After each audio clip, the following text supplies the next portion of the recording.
എല്ലാവർക്കും നമസ്കാരം. ആയുരാരോഗ്യ സൗഖ്യത്തിനും വ്യാഴദോഷ പരിഹാരങ്ങൾക്കും ഉത്തമമായിട്ടുള്ള ഒരു ശ്ലോകമുണ്ട്. ശ്രേഷ്ഠമായ ആ ശ്ലോകം നാരായണീയത്തിലാണ് നമുക്ക് കാണാനാകുക. അത് 8ാം ദശകത്തിലെ 13ാമത്തെ ശ്ലോകമാണ്. ആ സർവരോഗ ശമനി എന്ന് ഖ്യാതി നേടിയിട്ടുള്ള ആ ശ്ലോകം നമുക്ക് കാണാനാകുക.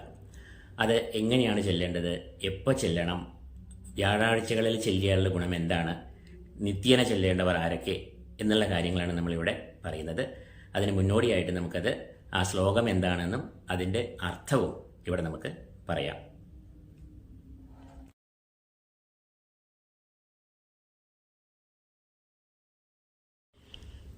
അസ്മിൻ പരാത്മന്നനുപാത്മകൽപേ ത്വം മിഥമുത്ഥാപിത പത്മയോനിഃ അനന്തഭൂമാമരോഗരാശിം നിരുന്ധിവാദാലയവാസ വിഷ്ണോ.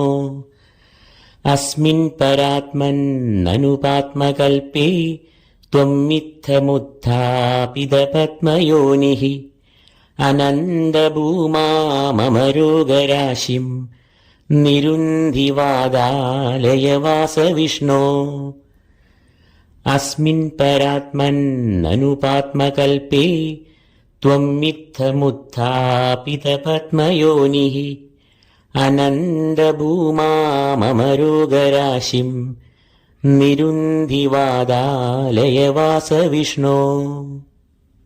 അർത്ഥം: അല്ലയോ പരമാത്മാവായ ഗുരുവായൂരപ്പ, ഈ പാത്മകൽപ്പത്തിൽ പത്മയോനിയിൽ നിന്നും ഉത്ഭവിച്ചവനും വാതാലയത്തിൽ വസിക്കുന്നവനും അനന്തമായ മാഹാത്മ്യങ്ങളോട് കൂടിയവനുമായ മഹാവിഷ്ണു, അങ്ങ് എൻ്റെ രോഗങ്ങളെ മുഴുവനായും നിരോധിക്കണമേ. എല്ലാ രോഗങ്ങളും എന്നിൽ നിന്ന് നശിപ്പിക്കണമേ. ശ്രീമദ് ഭാഗവതത്തിൻ്റെ ചുരുക്കമായ നാരായണീയത്തിലെ ഈ ശ്ലോകം നിത്യേന ചൊല്ലിയാൽ മാനസികവും ശാരീരികവും ആയ എല്ലാ ക്ലേശങ്ങളും ദുരിതങ്ങളും രോഗങ്ങളും അകന്നു നിൽക്കുകയും സർവ്വ ഐശ്വര്യങ്ങളും വിജയങ്ങളും വന്നു ചേരുകയും ചെയ്യുന്നു. നിത്യവും പ്രഭാതത്തിൽ സ്നാനം കഴിഞ്ഞ് വിളക്ക് കൊളുത്തി 108 തവണ ഈ ശ്ലോകം ചൊല്ലുന്നത് വളരെ ഉത്തമമായി ഗണിക്കുന്നു. ഏറ്റവും കുറഞ്ഞത് 3 തവണയെങ്കിലും ചൊല്ലുക. വ്യാഴ ദുരിതങ്ങളിലും ഈ ശ്ലോകം ചൊല്ലുന്നത് വ്യാഴത്തിന്റെ ദുരിതങ്ങളിൽ നിന്നും മുക്തി ലഭിക്കുവാൻ ഏറെ ഗുണകരം ആകുന്നു.